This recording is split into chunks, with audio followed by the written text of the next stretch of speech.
first day that you are born, from the first minute almost that you are born, you have a problem. We all have a problem of our existence. So we really start off over here, right at the bottom. Hey friends, sorry I've been away for a while. I've had some personal stuff, but also I've been on this incredible AI journey that I'm going to cover in future series. But now I'm back, and in today's video, I'm going to talk about something that has really touched and impacted me personally over the past few months. You see, over the past few months, I've been really thinking about how we go about problems and the way in which I've been looking at them, both problems at work and problems in my life, personal life as well. And honestly, it's been a complete game changer for me. You see, I think by thinking about my problems in a new way, it's given me a real peace of mind and a huge reduction in my stress levels. But also, this new way of thinking has helped me to focus in a better way on what the real problems in my life are that actually need solving. So, in the next few minutes, I'm going to outline my approach so that hopefully, if this sounds appealing to you, you can apply this to your personal life, and hopefully you can get the same results of increased fulfillment, less stress, more productivity, and just generally a higher quality of life. You see, one of the things that I realize is that every human, and I would even say every biological creature, has problems.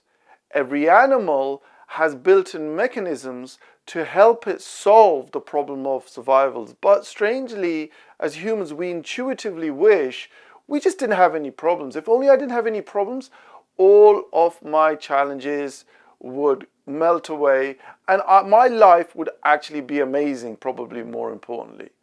And so let's get that myth, that idea out of the way, because that is like a noose hanging around our neck. You see, psychological research actually shows and indicates that the absence of challenges or problems, they can actually lead to various mental and emotional challenges. I mean, there's only so much Netflix you can watch, only so much daytime TV you can watch before boredom, apathy, and a complete sense of a complete almost lack of purpose and a sense of, just going through the motions kicks in.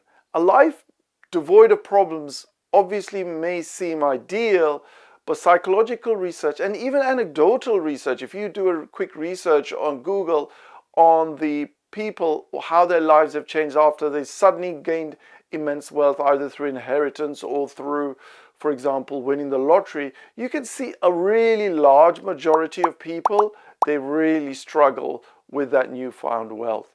So making sure that we understand that problems and challenges actually play a vital role in maintaining our mental health and emotional health really helps us to set the scene properly when we think about problems and its role in our life. Because engaging with and overcoming, obstacles, it really helps us to foster that kind of personal growth, resilience, and the sense of accomplishment as well. So kind of understanding that problems are always going to be there, and then going and addressing those is really essential for having a fulfilled and balanced life. So if we don't want a life without problems, then what we need to look at and focus on is on the right problems. So to work on the right problems, we do need to take a step back and understand the nature of problems. So let's do that now. Okay, so let's say you live a good long life up to 100 years, okay? And so we start at, let's just say 0, and you've got a life that lives up to, you live up to 99 or 100, whatever, okay?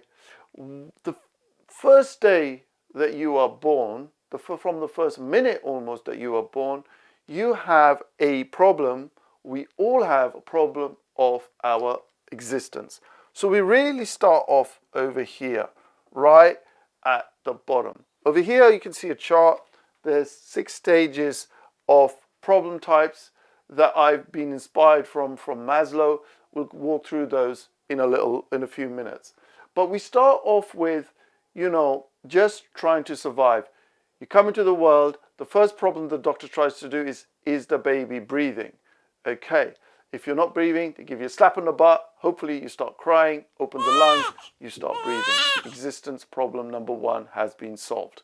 Okay, then at the end of our lives, we almost perversely or ironically probably, we are in the same situation, right? We are struggling for our last breaths, okay? So if we think about our life as a series of almost stages between these two ends, beginnings and ends of our life, really what we want to do is we're always going to have problems, but we want to have a better quality of problems. So we want our graph to look like this. We want us to go up almost the problem quality stages as soon as we possibly can and stay as high as we possibly can, right, for as long as we possibly can before the inevitable demise comes to us all, okay? And the better we are at solving our problems, and most importantly, the right problems, that's where the key is.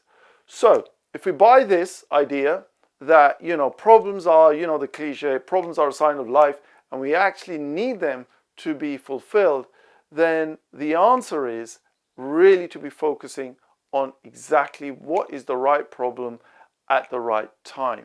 So the better you are at identifying the problem and selecting the right problem to focus on, the better we are at basically dealing and managing our life, and the greater the fulfillment and the impact on your life actually going to be. So fixing the right problems, not the fun ones, because this is what I've seen in my own life as well. It's like, I don't want to do this. It's the thing that I should do, but I don't feel like doing it. So I allow the emotions to come in, the mindset challenges to come in and impact what I actually focus on. So I'm busy, look, I'm really working hard, but actually not doing, subconsciously knowing I'm not doing the things that really are going to move the needle.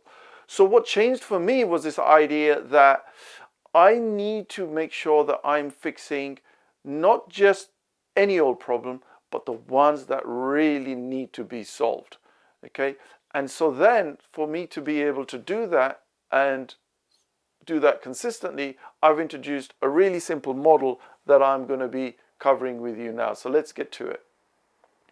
So what we see over here is these 6 stages that we have, right? And if you look over here, you see this triangle over here. This has been heavily inspired by Maslow's hierarchy of needs, okay? Very famous triangle where Maslov talked about the different stages of human existence, right? And right at the bottom over here, as we've got over here, we have existence. And this really is about survival, right? This is about breathing, food, water, basic biological functions, just enough to survive. And this is obviously one of the foundation elements of having a successful life, because obviously it doesn't matter if you're in a mansion. If you're struggling for breath and you're bedridden, doesn't matter, right? It could be in a palace, or I could be in a shack for all I care. I'm in that situation, and what I want to do is I need to solve that problem, okay? So problems at the bottom, the base of the pyramid, they're more important than, well, I suppose more important is not the right way to think about it maybe, but they're essential to solve them as far as we can before we go up the hierarchy. I'll talk a little bit more about that in just a moment. Okay, so the next one is about stability, right? So this now is the next level. I've got enough food to eat, water to drink, and I'm just basically surviving over here, my existence. And now, human beings need shelter. They need some sense of security, psychological, physical protection from harm, shelter. These are the really basic things that we need. We need some level of confidence that we are going to have enough resources to be able to eat food and to be able to move to the next level, which is stability, right? So this can even be like having enough money to pay for the rent, pay for the mortgage, getting my first job, starting to do some movement, some exercise, even if it's basic, because that's essential for, the stability and the health of the human being.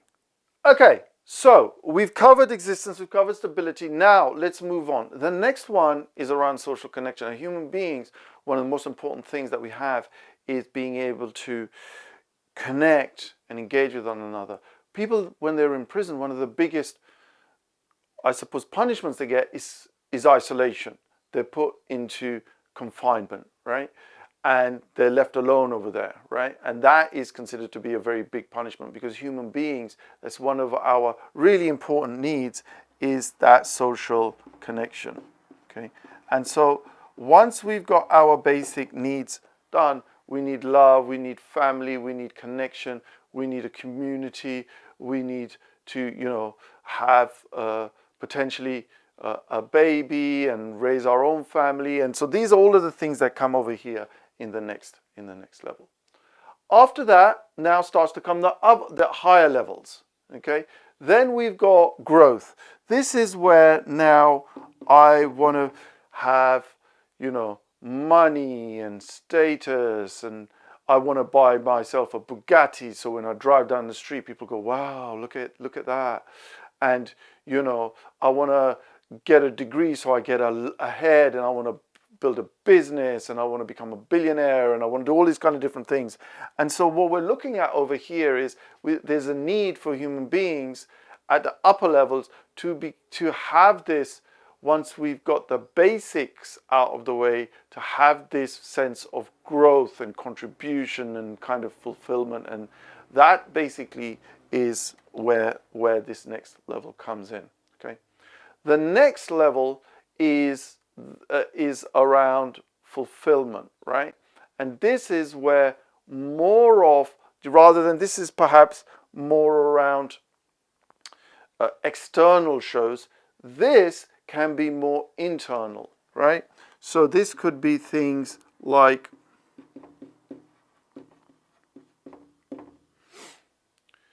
I suppose exercise for becoming optimally healthy, right? Writing a book, learning a new skill, traveling for personal growth. So contributing to our own inner growth and fulfillment is basically what this second last layer is. And then the final one is what we call transcendence, okay?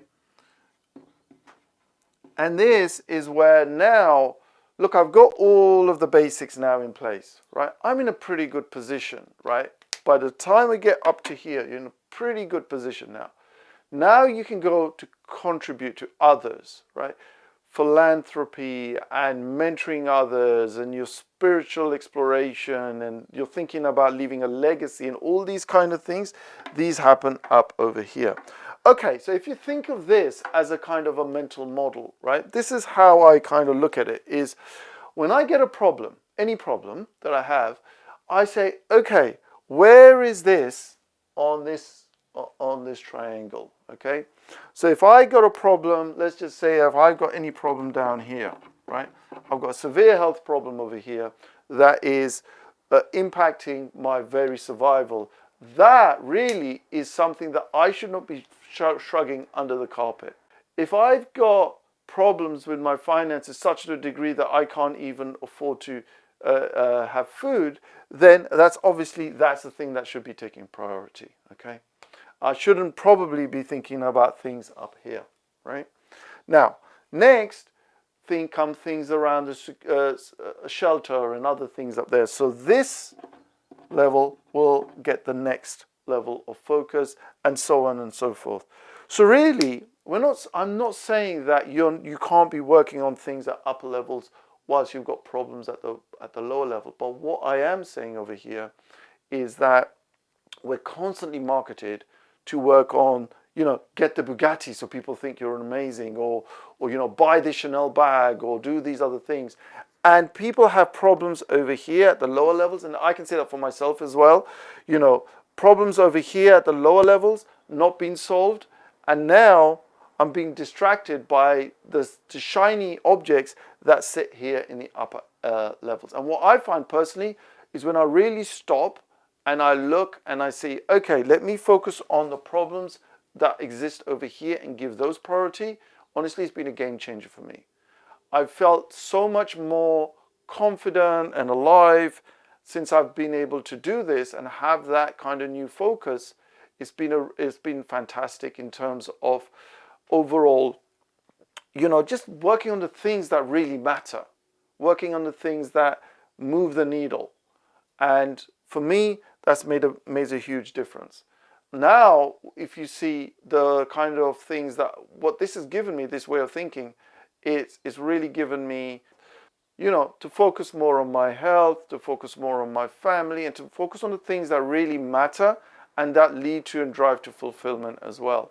Sure, we need to make sure that we've got achievement and growth and other things, but actually, if we do it at the expense of the lower levels of the triangle, we've got a bit of a problem over there.